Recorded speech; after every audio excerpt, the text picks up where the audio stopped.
I'm not one to celebrate Halloween, but I am one to acknowledge the many horrors in gaming, such as the case for education video games. Nowadays, I think education games have a good balance. Minecraft Education Edition, Assassin's Creed Odyssey are my two favorites. Education Edition lets you do chemistry, and it's integrated into the crafting, and there are other sciencey stuff, but I'm not that big of a fan of science or math. History, however, has always been my favorite subject, which is why I always wanted to play Assassin's Creed growing up. The first time I played a game was Odyssey, and it was for my Taco Bell Xbox. And to my surprise, aside from the story mode, there was also a side mode where you were basically guided on a tour of Greece from this era. But before the modern era of learning in video games, we had things like these. This is a Leapster by Leapfrog. I used to have one of these as a kid. It's a portable education device, best described by Bringus Studio as the odd homeschooled cousin of the Game Boy Advance. I owned Scooby-Doo Math Times, and it was basically just that one seesaw game from Rhythm Heaven, but it was really bad and you had to collect Scooby snacks. The other game was SpongeBob Saves the Day, where you can come up with a new ingredient for the secret formula because everyone at the Krusty Krab would rather eat at a random refrigerator that landed on the... Actually, you know, this would make a good plot for a SpongeBob episode. Fridge falls from the sky, everyone would rather eat the leftovers in the fridge. It was basically a collection of 4 different minigames to collect ingredients. Anyways, I consider these two games the bare bones basic of education games. I mean, these games were made for children and they're extremely simple in its gameplay, its visuals, but I think they're... I don't know. That's because these consoles can't even run a damn game properly. There's so much delay, and if you remember playing one of these, I mean, oh my gosh. They were really laggy. Also, look at Sonic X! Look at how Sonic X runs on this thing! Leapfrog still makes tech toys for children, just not video game consoles from what I've seen. The same can be said for VTEC, another kid tech company. But the one thing I remember VTEC for the most was the V.Smile TV learning system. If you want to be technical, the Leapster was my first handheld console, and the V.Smile was my first home console, because of course, as you all know, and I repeat multiple times on this channel, I grew up with my dad's Super Nintendo and Nintendo 64, and I think that's the reason I connected with the V.Smile so much. Its graphics were on par with the Super Nintendo, and its weird-ass controller was on par with the N64. And the cartridges, because I carried cartridges, were called smartridges. I don't know, I eat up this goofy stuff all the time, you know? I owned 4 games on this console, and I actually loved them all when I was younger, so today I wanted to talk about the games from worst to best while looking back on them, starting with Alphabet Park Adventure, the tie-in game with the console. 2004's Alphabet Park Adventure has you play as 2 kids visiting their grandfather, and upon arriving you discover that your grandpa lost his power rings, and that's why you need to go around Alphabet Park finding the power rings to power Alphabet Park. So you take control of Egg Boy or Egg Girl, and you make your way through 6 park areas. The first area is the toy shop, and it has a whole Santa's workshop type of vibe. Also, these toy hippos played the first ever sound effect that annoyed me. This is also where you encounter your first alphabet puzzle. There will be alphabet puzzles in every single world, and it'll be almost impossible to fail them, but if you do fail them, you lose a little bit of health. Next up is Monsterville, and it feels kind of like it's the basement of the toy shop. After that is Jungle Ride. It's like a water level, but you don't swim, you're on a raft the whole time. Also, the next one should be called the Jungle level. It's called Bug World, because in Bug World, it's like an actual jungle. It feels like a bootleg Donkey Kong level with the ladybug enemies from Mario 2 everywhere, and this whole level is just climbing, and puzzles based off shapes.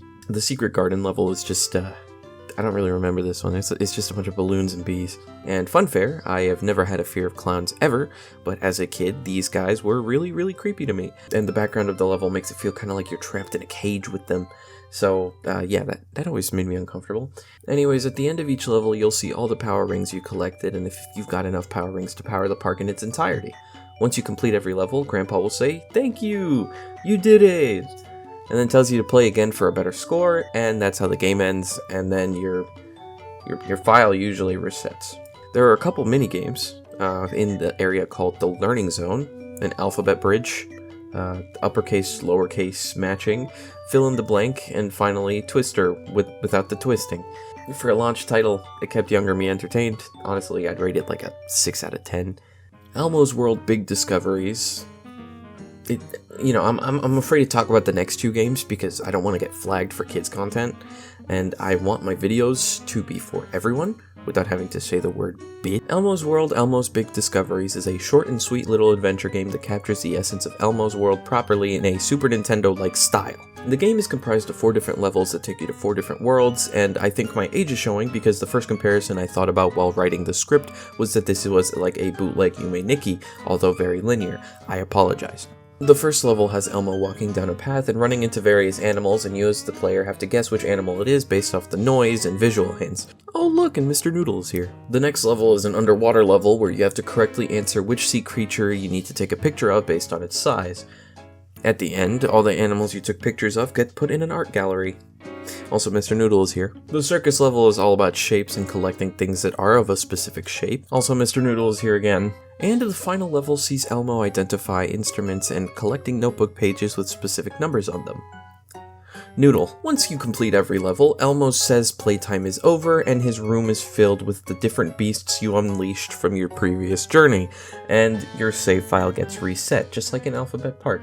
And if you're curious about the learning zone, it's all based directly on the different tasks that you did in the adventure mode, although not entirely the same. I'd say this game is also a 6 out of 10. Not as dragged out as Alphabet Park, but the tasks felt a little too tedious. Why am I rating these games? They're for like little babies. Okay, this one is slightly based on a movie, Barney's Land of Make-Believe. This one's interesting.